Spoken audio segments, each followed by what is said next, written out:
ہیں علماء دیوبند، اسلام کے غم خان ہے علماء دیوبند، آقا کے وفادار ہے علماء۔ الحمد لله نحمده ونستعينه ونستغفره ونؤمن به ونتوكل عليه ونعوذ بالله من شرور أنفسنا ومن سيئات أعمالنا، من يهد الله فلا مضل له ومن يضلل فلا هادي له، ونشهد أن لا إله إلا الله وحده لا شريك له، ونشهد أن سيدنا مولانا محمدا عبده ورسوله الذي أرسله بالحق بشيرا ونذيرا وداعيا إلى الله بإذنه وسراجا منيرا. أما بعد، عن أبي هريرة رضي الله تعالى عنه قال قال رسول الله صلى الله عليه وسلم: إذا خطب عليكم من ترضون دينه وخلقه وزوجوه وإلا تزوجوه تكن فتنة في الأرض وفساد عريض، أو كما قال عليه الصلاة والسلام. رواه الترمذي. وعن انس رضی اللہ تعالی عنہ قال قال رسول اللہ صلی اللہ علیہ وسلم: من اراد ان يلقي الله طاهرا مطهرا فليتزوج الحرائر، او كما قال عليه الصلاة والسلام. رواه ابن ماجہ. وعن سمرة رضی اللہ تعالی عنہ ان النبي نهى رسول اللہ صلی اللہ علیہ وسلم عن التبتل، او كما قال عليه الصلاة والسلام. میرے محترم بزرگ اور دوستو، تذکرہ چل رہا ہے نکاح کا. پچھلے 2 ہفتہ نکاح کی فضیلت اور ترغیب کا بیان تھا. اس ہفتہ بیان ہے کہ نکاح نہ کرنے پر کیا وعید ہے، کیا نقصان ہے، اللہ کے رسول کی کیا ناراضگی ہے، نکاح چھوڑنے پر کیا وعید ہے، کیا اس کے اوپر ناراضگی ہے، اس کا بیان ہوگا انشاءاللہ.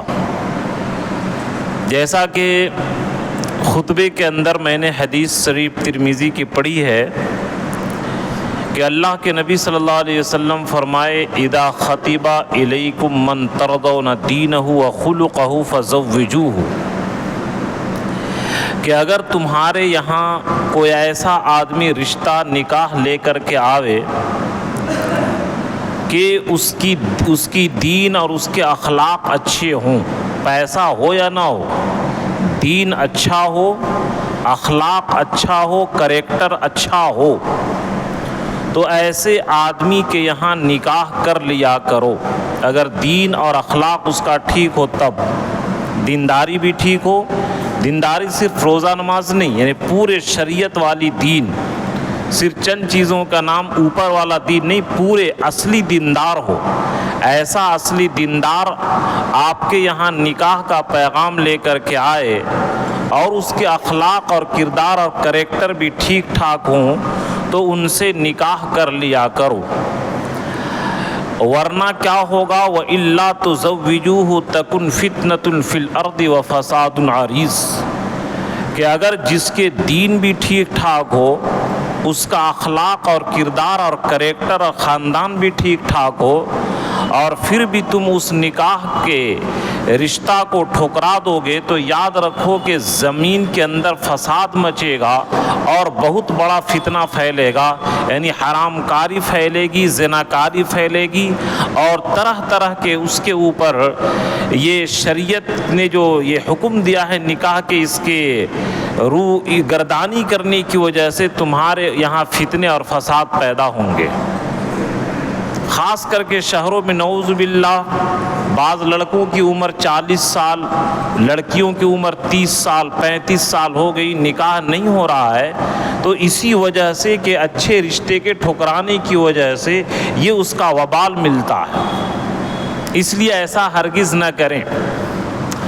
اور اگر کوئی شخص نکاح نہ کرنے کو عبادت سمجھتا ہو تو اللہ کے رسول صلی اللہ علیہ وسلم فرمائے: من تبتل فلیس منا، کہ جو آدمی نکاح کرنے کی طاقت رکھے اور نکاح کرنے کی طاقت کے باوجود نیکی سمجھ کر کے عبادت سمجھ کر کے، بزرگی سمجھ کر کے، دینداری سمجھ کر کے اگر وہ نکاح نہ کرتا ہو تو وہ ہمارے طریقے پر نہیں، یعنی حضور کے طریقے پر نہیں، بلکہ وہ عیسائیت اور نصرانیت کے طریقے پر ہے۔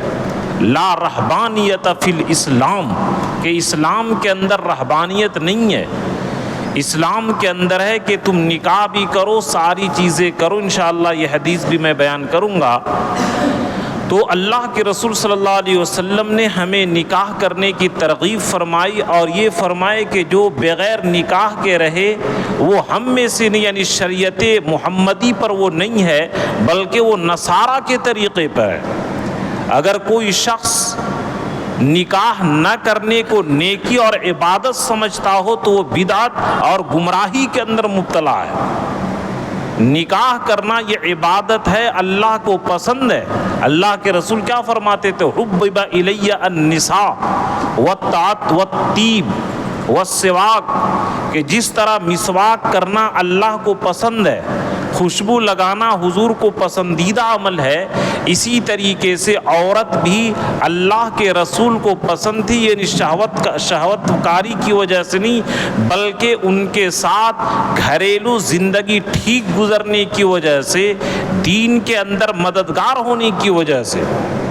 چنانچہ جب تک کہ حضرت خدیجہ رضی اللہ تعالی عنہ تھیں تو کسی اور سے نکاح نہیں فرمائے تھے، اور انہوں نے فرمایا کہ جتنا مال حضرت ابو بکر رضی اللہ تعالیٰ عنہ حضرت خدیجہ کا مال سے ان کو فائدہ پہنچا، دوسرے اور کسی کے مال سے اتنا فائدہ نہیں پہنچا۔ تو بہرحال نکاح نہ کرنا یہ اسلام کے خلاف ہے، یہ عیسائیت ہے۔ اسلام کے اندر بالکل اس کی اجازت نہیں ہے کہ جو نکاح کرنے کی طاقت اور قدرت رکھے اور نکاح نہ کرے وہ سمجھیے کہ صحیح دینداری پر قائم نہیں ہے۔ چنانچہ حضرت سعد بن ابی وقاص رضی اللہ تعالیٰ عنہ فرماتے ہیں کہ عثمان بن مظعون رضی اللہ تعالیٰ عنہ انہوں نے تبتل، یعنی یہ ارادہ چاہا کہ اے اللہ کے رسول، ہمارے پاس مال و دولت، بیوی کے تمام حقوق ادا کرنے کی طاقت ہے، لیکن ہم نکاح نہیں کرنا چاہتے ہیں۔ تو حضرت اللہ کے نبی صلی اللہ علیہ وسلم فرمائے کہ نہیں، اس کی اجازت نہیں ہے، تم نکاح کرو، یہ تمہارے اوپر ضروری چیز ہے۔ چنانچہ حضرت سعد بن ابی وقاص رضی اللہ تعالیٰ عنہ فرماتے ہیں کہ اگر اللہ کے رسول لو اذنا لاختصینا، کہ اگر اللہ کے رسول حضرت عثمان بن مظعون کو اجازت دیتے کہ بغیر نکاح کے رہو تو ہم لوگ یہ کرتے کہ خصی بن جاتے، یعنی اپنا نسبندی کروا لیتے، اپنا یہ کروا لیتے کہ ہم عورت کے لائق نہ رہیں اور عورت کے ضرورت پوری نہ کر سکے، اپنی مردانگی کو ختم کر ڈالتے۔ اگر اللہ کے رسول بغیر نکاح کے رہنے کی اجازت دیتے تو ہم لوگ اپنی مردانگی ہی کو ختم کر دیتے، لیکن اللہ کے رسول اس کی اجازت نہیں دیے۔ تو بہرحال خلاصے کلام یہ نکلا کہ اگر کسی کی بدنی مجبوری ہے، یعنی اگر کسی کی بیماری ہے کہ وہ عورت کے حقوق ادا کرنے کے لائق نہیں ہے، جسم کے اندر اس کے طاقت نہیں ہے کہ وہ عورت کے حقوق زوجیت ادا کر سکے، تو اگر یقین ہو تو شروع ہفتے میں بتایا گیا تھا کہ ایسے آدمی کے لیے نکاح کرنا حرام ہے۔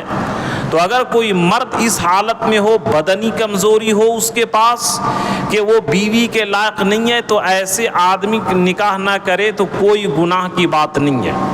یا مالی کمزوری ہو کہ ایک آدمی بیوی کی ضرورت تو پوری کر سکتا ہے لیکن نان و نفقہ دینے کے لیے بالکل محتاج ہے، وہ خود بھیک مانگ کر کے کھاتا ہے، ایک ذرہ بھی وہ کھلا پلا نہیں سکتا ہے، تو ایسے آدمی کو بھی مجبوری ہے۔ یعنی میں مجبوری بیان کر رہا ہوں، ایک بدنی مجبوری، ایک مالی مجبوری، یا اسی طرح کسی کا دینی غلبہ، جیسے کہ مثال کے طور پر ہم تو خیر نہیں دیکھے لیکن مولانا یوسف صاحب رحمۃ اللہ علیہ کے بارے میں جو لوگ دیکھے، ہم بیان کیے ہم سے ہمارے اساتذہ، کہ ان کے اوپر دین کے غلبہ کا اتنا حال تھا کہ ان کو نہ کھانے کی فکر رہتی تھی، نہ سونے کی، نہ بیوی بچے کی، اور بالکل وہ بلکہ مولانا منظور صاحب نعمانی رحمۃ اللہ علیہ وغیرہ کی بیویوں نے حضرت مولانا یوسف صاحب رحمۃ اللہ علیہ کے اہلیہ سے کہا کہ ہم لوگ بھیجیں،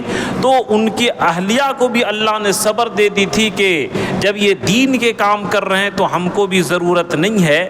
تو اگر کسی آدمی کے اوپر دین کا ایسا غلبہ کہ وہ بالکل پاگل کی طرح ہو اور دین کے علاوہ کچھ اس کو ہوش نہ ہو، جن کو کھانے پینے کی اور یعنی دین کے غلبہ کا اس طرح نشہ ہو کہ بس دین کے احکام پھیلے، یہ بھی ایک مجبوری ہے۔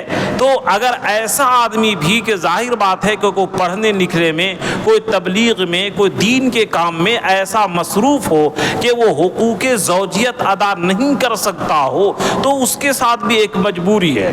تو یا تو بدنی مجبوری ہو، یا مالی مجبوری ہو، یا دینی مجبوری ہو، یا اسی طرح عورت کہ بعض عورتیں جسمانی اعتبار سے اتنی کمزور ہوتی ہیں کہ وہ شوہر کی خدمت نہیں کر سکتی ہیں، شوہر کے ذمہ داری نہیں اٹھا سکتی ہیں۔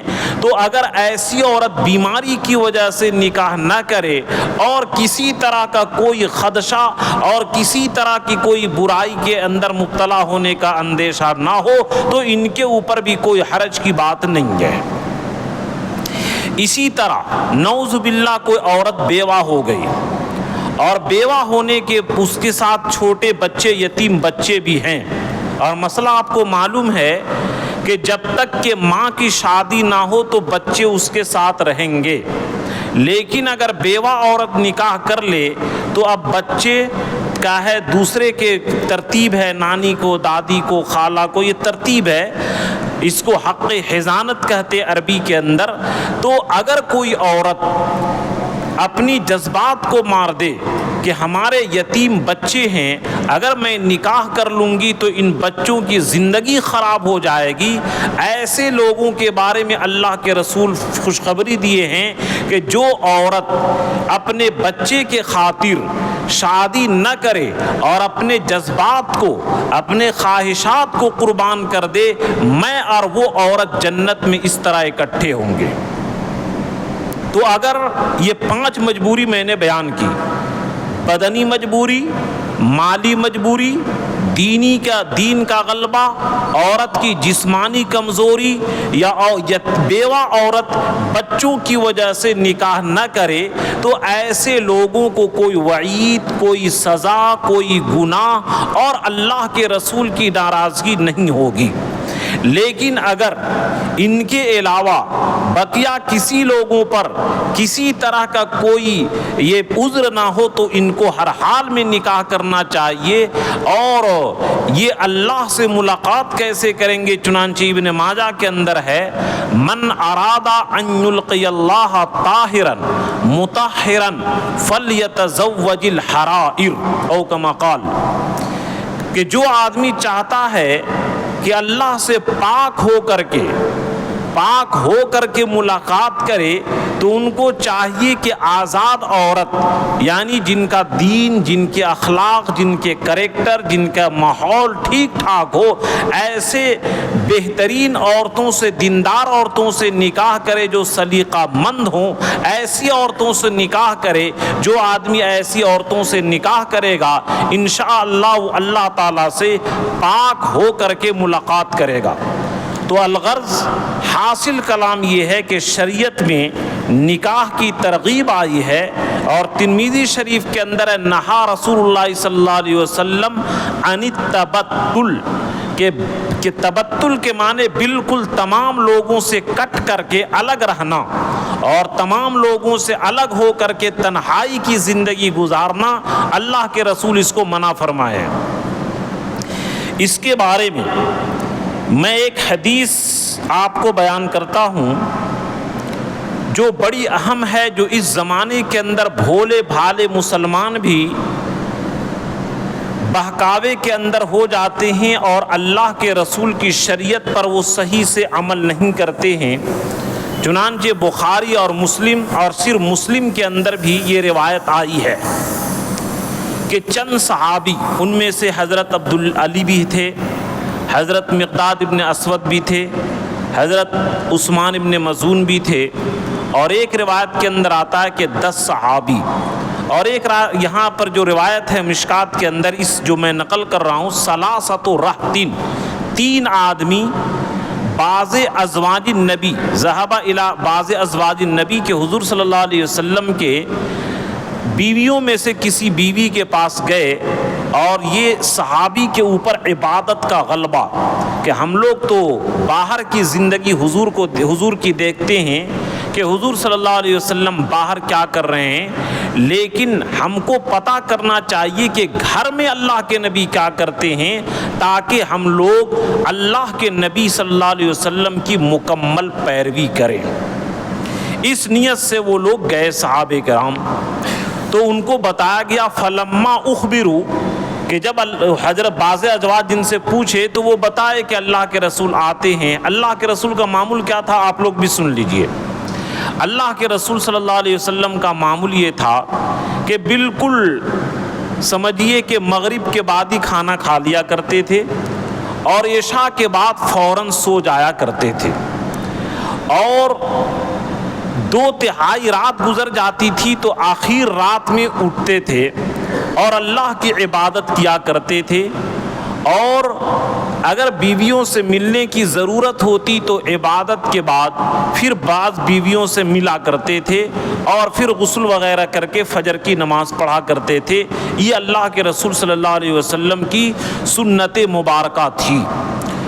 ڈاکٹروں کا بھی یہ کہنا ہے کہ اگر لوگ اس طریقے سے زندگی کا معمول بنا لیں کہ عشاء کے بعد فوراً سونا اور آخر رات میں اٹھنا، تو دیکھیے دین کا بھی فائدہ ہے اور دنیا کا بھی فائدہ ہے، ازدواجی زندگی کا بھی فائدہ ہے۔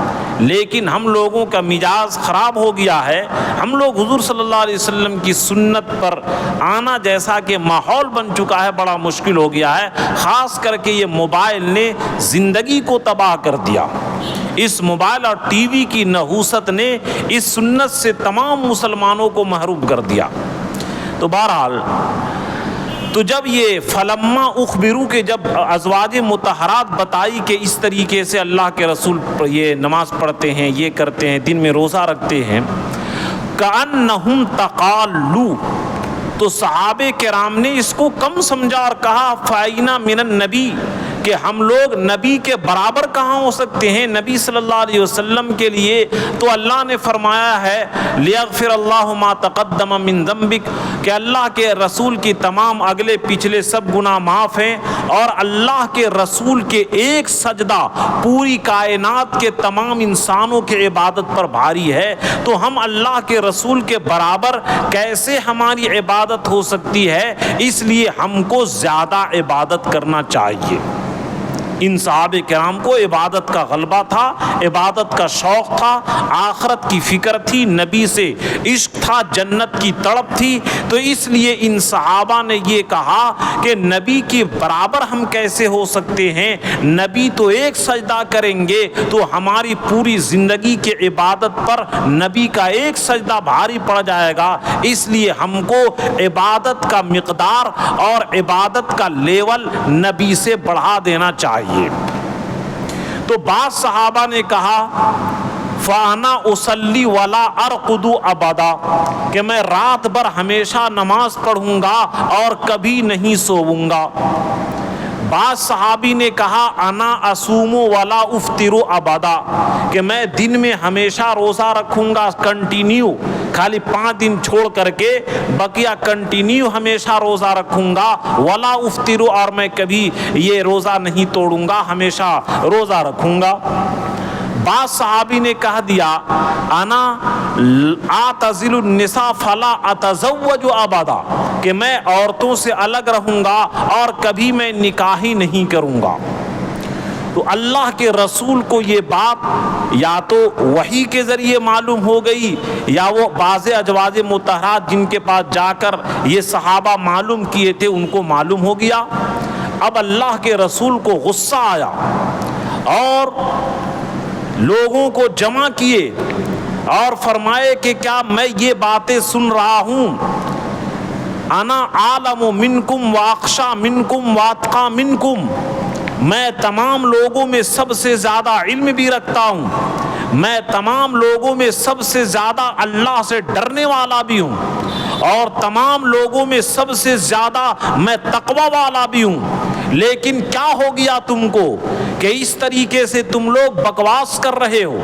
اور مرقات کے اندر ایک روایت بخاری کے حوالے سے نقل کیا کہ 10 صحابی تھے، ان میں حضرت ابو بکر بھی تھے، حضرت علی بھی تھے، حضرت عثمان ابن مظعون کے گھر پر یہ 10 صحابہ مشورہ کیے اور انہوں نے کہا کہ میں آرام دہ کپڑا نہیں پہنوں گا، گوشت نہیں کھاؤں گا، چربی نہیں کھاؤں گا، یہ بستر پر نرم بستر پر نہیں سوؤں گا۔ یہ باتیں حضرت عثمان ابن مظعون کے گھر میں ہوئی۔ اللہ کے رسول کو چونکہ وحی کے ذریعے معلوم ہو گئی، اللہ کے رسول جلال میں آ گئے کہ میری زندگی میں یہ لوگ شریعت سے ہٹ رہے ہیں، میری زندگی میں جو دین نہیں ہے اس کو لوگ دین سمجھ رہے ہیں، جیسا کہ بعض لوگ بیچارے جاہل لوگ کہ یہ تبلیغ میں نکل کر کے کیا کرتے ہیں، ان کو تو تپسیا 40 دن کرنا چاہیے، جیسا میرے گاؤں میں لوگ ہیں جہالت کی وجہ سے کہ ان کو تو یہ کھانا پینا نہیں چاہیے، یہ لوگ بزرگی سمجھتے ہیں۔ ایک آدمی مستان بولتا تھا، گوشت وغیرہ نہیں کھاتا تھا کہ میں یہ سب نہیں کھاتا ہوں۔ میں نے کہا کہ کیوں نہیں کھاتے؟ مستان کے ہیں آپ، کیا مطلب ہے مستان کا؟ اس نے کہا، جاہلوں کو بیوقوف بناتا تھا، اس نے کہا کہ مستان کا مطلب ہے اللہ کے عشق، اللہ کے نبی کے عشق میں مست رہتا ہوں۔ میں نے کہا کہ جب آپ اللہ کے عاشق، اللہ کے نبی کے عاشق ہیں تو حضور صلی اللہ علیہ وسلم کو گوشت تو بڑا پسند تھا، آپ کیسے عاشق ہیں کہ نبی کے سنت سے اور نبی کے پسندیدہ چیز سے نفرت کرتے ہیں؟ تو وہ ہر جگہ ان کی دال نہیں گلتی ہے، پھر وہ ہم کو دیکھ کر کے بھاگتا تھا اور وہ گاؤں ہی چھوڑ کر کے جب تک کہ میں رہا بھاگ گیا۔ تو بہرحال اس طریقے سے لوگ جہالت کی بات کرتے ہیں، جو ابھی اس زمانے کے اندر اللہ کے رسول کو بڑا فکر ہوا ہوگا کہ لوگ کیا کر رہے ہیں کہ یہ نہ کھانے پینے کو یہ عبادت سمجھ رہے ہیں۔ تو فرمائے کہ دیکھو میں تم میں سب سے بڑا اللہ سے ڈرنے والا ہوں۔ یہاں پر اس حدیث کے ذیل میں یہ بھی لکھے کہ جس ڈر سے اللہ کا تقوی پیدا ہو وہ ڈر معتبر ہے، اور جس ڈر سے اللہ کے حرام چیز سے لوگ نہ رکے، صرف زبانی بولے کہ اللہ کا ڈر ہے تو وہ ڈر معتبر نہیں ہے۔ جس ڈر سے گناہ چھوٹ جائے وہ ڈر معتبر ہے۔ تو بہرحال اللہ کے رسول صلی اللہ علیہ وسلم ان صحابہ کے پاس آ کر کے فرمائے کہ تم لوگ اس طرح سے بات کیے ہو اور اس طریقے سے کیے ہو، یاد رکھو انا اصوم و افطر، کہ میں روزہ بھی رکھتا ہوں کبھی اور افطار بھی کرتا ہوں، ہر مہینے 3 دن روزہ رکھتا ہوں، جمعرات کو رکھتا ہوں، کبھی پیر کو رکھتا ہوں، اس طریقے سے مسلسل لگاتار روزہ نہیں رکھتا ہوں اور افطار بھی کرتا ہوں۔ وَأَنَا أُصَلِّي وَأَرْقُدُ، اور میں نماز بھی پڑھتا ہوں رات میں اور سوتا بھی ہوں۔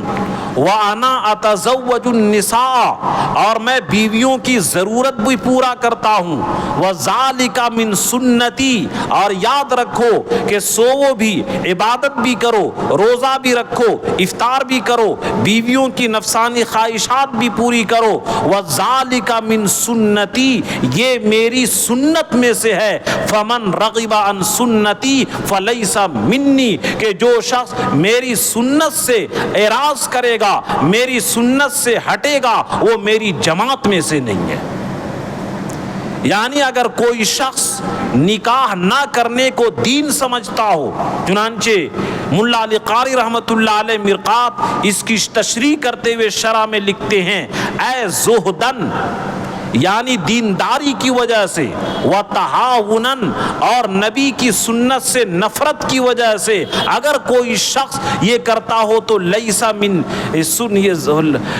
کہ فمن رغب عن سنتی، اے من اشاعتی، من شیعتی، یعنی میرے پیروی کرنے والوں میں سے نہیں ہے، میرے پیروکار میں سے نہیں ہے، یعنی اللہ کے رسول صلی اللہ علیہ وسلم فرمائے کہ وہ میری پیروی کرنے والا میں سے نہیں ہے۔ تو میرے دوستو یہ گمراہی کی بات ہے کہ اگر کوئی شخص نکاح نہ کرنے کو عبادت سمجھتا ہے الا یہ کہ میں نے 5 مجبوری بیان کر دی. اگر وہ 5 آزار ہو تو پھر اس کے اوپر کوئی پکڑ، کوئی کسی طرح کے گناہ اور کوئی عیب کی بات نہیں ہے. لیکن اگر ضرورت ہو اور نکاح نہ کرنے کو عبادت سمجھتا ہو، ایسا آدمی نبی کی سنت سے اعراض کرنے والا ہے. اچھا، خطبہ اسی سے پتہ چلا. خطبہ نکاح کے اندر النکاح من سنتی جو پڑھتے یہ ایک الگ حدیث ہے، اور فمن رغب عن سنتی فلیس منی، کہ جو اے لیس من اشیاعی، کہ جو شخص میری سنت سے اعراض کرے وہ میرے پیروی کرنے والوں میں سے نہیں ہے، میری جماعت میں سے نہیں ہے. یعنی اللہ کے رسول صلی اللہ علیہ وسلم نے اس کے اوپر کیسی نفرت کا اظہار کیا. اس لیے میرے دوستو کہ جن کو نکاح کی ضرورت ہے ان کو نکاح کرنا چاہیے. نکاح نہ کرنے پر اللہ کے رسول نے وعید فرمائی. اور ایک حدیث میں آیا ہے کہ اللہ کے رسول صلی اللہ علیہ وسلم فرمائے النساء حبائل الشیطان، کہ عورتیں جو ہے یہ شیطان کی جال ہے. یصطاد بہن، مرد کا شکار اسی عورت کے ذریعے شکار کرتا ہے شیطان.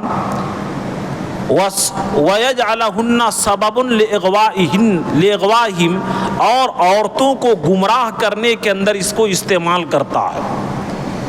اس لیے آدمی کو چاہیے کہ نکاح کرے تاکہ شیطان کے جال سے وہ بچ جائے، ورنہ کب وہ عورتوں کے ذریعے شیطان بڑے بڑے دیندار کو بھی اچک لیا. چنانچہ صرف میں اس واقعہ کو بیان کر کے بات کو ختم کرتا ہوں. آپ لوگ سنے ہوں گے برسیسا. برسیسا یہ بنی اسرائیل کا ایک بڑا عبادت گزار آدمی تھا، بہت بڑا عبادت گزار. چنانچہ اس زمانے میں بنی اسرائیل میں اس کے ٹکر کا کوئی دوسرا اس کا ثانی اور کوئی ہم پلہ عبادت گزار نہیں تھا. لیکن نکاح نہیں کیا تھا، بغیر نکاح کے رہتا تھا. وہ بنی اسرائیل میں کوئی اس کے جیسا نیک عبادت گزار، نیک اور متقی اور پرہیزگار ویسا کوئی بھی نہیں تھا. شیطان نے قسم کھایا کہ میں برسیسا کو برباد کروں گا اور گمراہ کروں گا. چنانچہ برسیسا یہ کرتا تھا کہ دن رات عبادت کرتا تھا. کوئی کھاک کھانے کے لیے دے دیا ٹھیک ہے، ورنہ عبادت میں مشغول رہتا تھا اور لوگوں سے ملنا جلنا بالکل بند کر دیتا تھا. صرف یہ کرتا تھا کہ اپنے عبادت خانے سے کھڑکی جو تھی، کھڑکی سے کبھی صبح شام جھانک لیتا تھا ہریالی کی طرف اور ہریالی کو دیکھ لیتا تھا. چنانچہ شیطان نے شیطان چونکہ بہت بڑا قسم کھا کر کے آیا فَبِعِزَّتِكَ لَأُغْوِيَنَّهُمْ أَجْمَعِينَ، اے اللہ آپ کی عزت کی قسم میں انسانوں کو گمراہ کروں گا. تو یہ کیسے گمراہ کرتا؟ ہر آدمی پاس عبادت گزار کو اس کے لین سے بہکائے گا، شرابی لوگوں کو اس کے لین سے بہکائے گا، عورتوں کو عورتوں کے لین سے بہکائے گا، نیک لوگوں کو نیکی کے لین سے بہکائے گا. جیسا شیطان دیکھتا ہے آدمی ویسا ہی تیر استعمال کرتا ہے. شیطان کو یہ ہنر اللہ تعالیٰ نے دیا ہے. اسی لیے قیامت تک وہ موت بھی زندگی بھی مانگا ہے. انذرنی الی یوم یبعثون، کہ قیامت تک مجھ کو زندگی دیجئے. اسی لیے تمام لوگوں کی موت کی تکلیف ایک طرف، اور سب سے آخر میں جب اس کی موت ہوگی تمام لوگوں سے زیادہ تکلیف شیطان کو ہوگی. تو بہرحال برسیسا جو ہے صبح شام کھڑکی سے جھانک لیا کرتا تھا ہریالی کی طرف. تو شیطان جو ہے اس کی کھڑکی کے سامنے جائے نماز بجھا کر کے نماز پڑھنے لگا. صبح میں دیکھا کہ قیام کی حالت میں، شام کو جب برسیسا دیکھا تو رکوع کی حالت میں، کل دیکھا تو سجدے کی حالت میں. چونکہ وہ نماز تو پڑھتا تھا نہیں، طاقت جسمانی طاقت شیطان کو بہت زیادہ ہے. چنانچہ برسیسا دیکھا کہ یہ بڑی عبادت گزار ہے تو اس کے اوپر اس کے اعتقاد برسیسا کے دل میں آ گیا کہ یہ تو بڑا متقی پرہیزگار ہے. تو برسیسا نے کہا کہ یار تم کون ہو عبادت کرتے ہو؟ تو شیطان نے کہا تم اپنا کام کرو، مجھے ڈسٹرب مت کرو، مجھے عبادت کرنے دو، مجھے چھیڑ چھاڑ مت کرو. چنانچہ مہینوں اس کے سامنے عبادت کرتا رہا. جب عبادت کرتے کرتے اس کے دل میں اعتقاد آ گیا، ایک دن پانی برسنے لگا تو برسیسا نے کہا کہ اے بندے، باہر بھیگ کر کے کیوں عبادت کرتے ہو؟ میرے گرجا گھر میں آ جاؤ، میرے عبادت خانہ میں آ جاؤ۔ جو شیطان نے کہا چلو ٹھیک ہے، مسلمان کی دعوت قبول کرنی چاہیے، آتا ہوں۔ چنانچہ اس کے سامنے آ کر کے جو دن رات عبادت کرتا تھا، برسیسا کے دل میں اس کی اہمیت بیٹھ گئی اور کہا کہ دیکھو بھائی، میرا چلہ پورا ہو گیا، میں جاتا ہوں، مجھے ایک تحفہ میں ملا ہے، وہ تم کو میں ایک چیز دیتا ہوں، جھاڑ پھونک۔ برسیسا نے کہا کہ نہیں، ہم کو نہیں چاہیے، اگر یہ دے دو گے تو ہم کو، میرے پاس لوگ آئیں گے، عبادت میں خلل ہوگا، ڈسٹرب ہوگا، مجھ کو مت دیجیے۔ اس نے ڈانٹا کہ بڑی بے شرم ہو، میں یہ نعمت کتنا مجاہدہ کر کے حاصل کیا ہوں اور تم کو فری میں دے رہا ہوں اور تم انکار کرتے ہو، لو یہ۔ چنانچہ اس نے کہا کہ اگر کوئی بیمار ہو جائے تو یہ پڑھ کر کے دم کر دینا۔ چنانچہ اس نے پڑھ کر کے سکھا دیا کہ یہ کلمات پڑھ کر کے دم کر دو۔ اور ادھر بادشاہ کے یہاں گیا، اس کی ایک بیٹی اور 3 بیٹے تھے۔ بادشاہ کی بیٹی پر شیطان نے اثر ڈالا۔ یہ جو آپ دیکھتے ہوں گے، ہم پڑھتے تھے تو مر گیا کوئی، اور مرنے کے بعد اس کے بھائی پر سوار ہو کر کے کہ ہم تمہارا بھائی ہیں، ہم مر گئے ہیں، ہم قبر سے تم پر آئے ہیں۔ مرنے کے بعد کوئی دنیا میں واپس نہیں آتا۔ جس طرح ماں کے پیٹ سے پیدا ہونے کے بعد کوئی ماں کے پیٹ میں نہیں جاتا، اسی طرح مرنے کے بعد دنیا میں کوئی واپس نہیں آتا۔ ان الابرار لفی نعیم و ان الفجار لفی جحیم، اگر نیک ہے تو جنت میں اور برا ہے تو جہنم میں رہے گا، کوئی تیسری جگہ نہیں ہے۔ یہ غلط چیز ہے کہ کیا ہے یہ روپ، یہ دوسرے جنم میں پیدا ہونا، یہ بالکل قرآن کے خلاف ہے۔ تو بہرحال شیطان نے کیا ہے اثر ڈالا اس کے اوپر، اور شیطان نے جب اثر ڈالا تو اس کی بیٹی بے ہوش ہو جاتی تھی، بڑی دوا دارو کیے، ڈاکٹر سے علاج کیے، تو شیطان نے کہا انسانی روپ میں کہ برسیسا بہترین جھاڑ پھونک کرتا ہے، اس کے پاس جائیے۔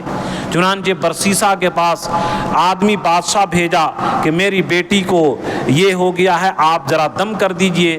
تو انہوں نے کہا کہ میں نہیں جاؤں گا۔ بادشاہ نے کہا خود ہم حاضر ہو جاتے ہیں۔ چنانچہ وہ حاضر ہوا، اور برسیسا بھی سوچا کہ ذرا آزما لوں کہ یہ جھاڑ پھونک عمل کرتا، اثر کرتا ہے یا نہیں۔ چنانچہ جیسی اس نے دم کیا، شیطان وہاں سے ہٹ گیا۔ اب اس کی بڑی شہرت ہو گئی کہ یہ تو بڑا اچھا آدمی ہے اور بڑا نیک آدمی ہے، اس کے پاس لوگ آیا کرتے تھے۔ اب ایک مرتبہ، چنانچہ 3-4 مرتبہ اسی طریقے سے بادشاہ کی بیٹی پر شیطان وہ جا کر حملہ کرتا تھا، اور ادھر دم کروانے سے شیطان ہٹ جاتا تھا۔ تو بہرحال اب ایک بار لڑائی میں جانے کا موقع آیا تو برسیسا نے، یہ بادشاہ نے کہا کہ برسیسا سے اچھا کوئی دوسرا آدمی ہے نہیں، کیونکہ وہ بیمار بھی ہوگی تو برسیسا دم کر دے گا۔ تو برسیسا نے کہا کہ میں نہیں جاؤں گا آپ کے محل میں۔ چنانچہ برسیسا کے گھر کے سامنے ایک گھر لڑکی کے لیے بنا دیا، یعنی مختصر میں عرض کر رہا ہوں۔ چنانچہ برسیسا دھیرے دھیرے کھانا بھیجوا دیتا تھا۔ تو شیطان نے کہا یار یہ بے غیرتی کی بات ہے کہ تم دوسرے آدمی کے بھیجتے ہو، تم نیک آدمی ہو، وہ آدمی لے کے جاتا ہے اس کی عزت خراب کر سکتا ہے، اس لیے تم خود کھانا لے کر کے جایا کرو۔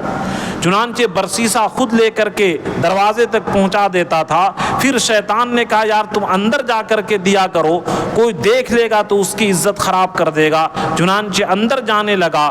پھر دھیرے دھیرے اس نے کہا کہ تم اس کے پاس بیٹھو، اور نعوذ باللہ لمبا واقعہ ہے کہ بادشاہ کی بیٹی کے دل میں شیطان نے یہ برسیسا کی محبت اور عشق بیٹھا دیا، اور برسیسا جو عبادت گزار تھا اور نکاح سے بالکل خالی تھا، اور پورے اس کے اندر مردانگی موجود تھی، اور عبادت کی وجہ سے جو یہ اس کی قوت مردانگی دبی ہوئی تھی، شیطان بھی اس کے آنکھ کے اندر اس کے حسن و جمال کو بیٹھانا شروع کر دیا۔ یہ جو آپ دیکھتے ہیں کہ میاں بیوی جو نہیں رہتے ہیں اور 3 طلاق دے دیتا ہے تو پھر بیوی سے بڑی محبت ہو جاتی ہے، تو اس لیے کہ شیطان اسی بیوی کو اب اس کو مزین کر کے پیش کر دیتا ہے۔ یا اسی طرح غیر کی بیوی جو کم خوبصورت ہو اور اپنی بیوی زیادہ خوبصورت ہو، یہ شیطان کا عمل ہوتا ہے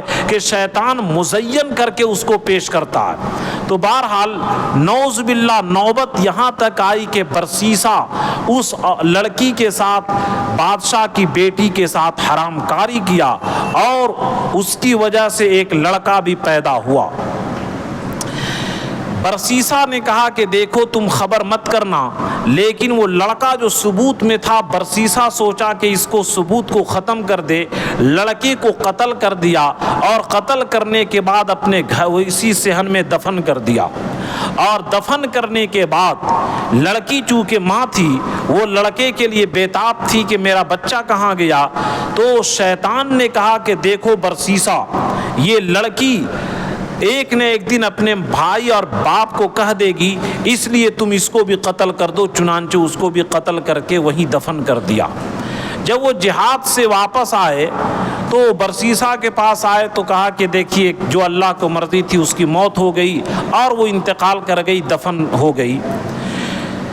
بہرحال شیطان چونکہ بدلہ لینا تھا اس کو، اس کے تینوں بھائیوں کے پاس رات میں خواب میں جاتا ہے اور برسیسا کے پوری بدکاری کہ اے بڑے بھائی، تمہاری بہن خود سے موت سے نہیں مری ہے بلکہ برسیسا نے زناکاری کیا تھا، ایک لڑکا بھی حرام کی پیدا ہوا اور اس کو قتل کر کے بچے اور ماں کو صحن میں دفن کیا ہے۔ تینوں بھائی کو باری باری وہ خواب میں اس طریقے سے پیش کیا۔ جب صبح تینوں بھائی بیدار ہوئے خواب سے بڑی پریشان کہ میری بہن کے ساتھ برسیسا نے یہ معاملہ کیا ہے، چنانچہ چھوٹے بھائی جد میں آ گئے کہ ہم ضرور جا کر کے تحقیق کریں گے۔ چنانچہ جا کر کے اس کو مارا پیٹا، اس نے جا کر کے قبول کر لیا کہ ہاں مجھ سے یہ گناہ ہوا، اور ہڈی کھود کر کے دیکھا قبر تو وہاں پر ماں اور بیٹے دونوں کی لاش کی ہڈی ملی۔ چنانچہ یہ جرم ثابت ہو گیا۔ اب اس کو پھانسی کے پھندا تیار کر کے سولی دینے کے لیے جب تیاری کی گئی تو پھر وہی شیطان آتا ہے اور شیطان کہتا ہے کہ دیکھو گناہ تو تم سے ہو گیا، میرے اندر ایک طاقت ہے کہ اگر تم مجھ کو سجدہ کر لو تو میں یہاں سے تم کو اچک کر کے غائب کر دوں گا اور لوگوں کی نگاہ سے غائب کر دوں گا۔ چنانچہ جان کے خاطر سوچا برسیسا کہ میں ابھی نعوذ باللہ کفر کر لیتا ہوں، بعد میں ایمان لے آؤں گا۔ چنانچہ عین اسی وقت برسیسا جب سجدہ کیا شیطان کا، اور اسی وقت جلاد نے سولی کا تختہ کھینچ دیا اور کفر کی حالت میں برسیسا کی موت ہوئی۔ تو میرے دوستو یہی ہے النساء حبال الشیطان، کہ شیطان کی عورتیں جالے اس کے ذریعے شکار کرتا ہے۔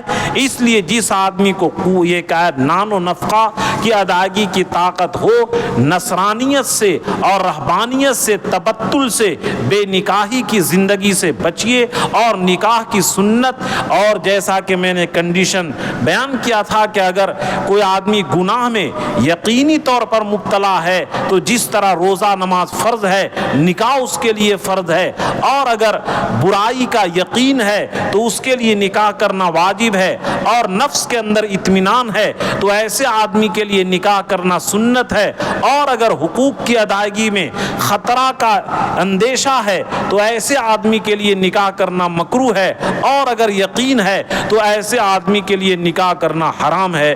تو یہ چند باتیں نکاح کرنے کی ترغیب اور نکاح نہ کرنے کی جو نقصان ہے وہ 2-3 ہفتے کے اندر بیان ہوا۔ اب رہی یہ بات کہ ہم لوگوں کو رشتہ کرنے میں دقت کیوں ہوتی ہے۔ بعض لڑکوں کی عمر 40 سال، لڑکی کی عمر 35 سال، یہ کیوں یہ دیری ہوتی ہے، تاخیر کیوں ہوتی ہے؟ تو میرے دوستو اس کے بارے میں اللہ کے رسول نے کیا رہبری فرمائی ہے، رشتہ کیسے کریں اور کیسے جلدی رشتہ ہو، اس کے بارے میں اگلے ہفتہ انشاءاللہ بیان ہوگا کہ رشتہ کا معیار اور رشتہ کا لیول کیا ہونا چاہیے، معیار کیا ہونا چاہیے، رشتہ کیسے تلاش کرنا چاہیے اور کس عمر میں نکاح کرنی چاہیے، اس کا بیان انشاءاللہ اگلے ہفتہ میں ہوگا۔ خاص کر کے جن ماں باپ کے ذمے اپنے اولاد کے رشتہ کرنا ضروری ہے، وہ وقت سے ذرا پہلے آنے کی کوشش کریں اور مکمل بات سننے کی کوشش کریں۔ اللہ ہم سبوں کو نکاح شریعت کے مطابق کرنے کی توفیق عطا فرمائے۔ آمین وآخر دعوانا الحمدللہ رب العالمین۔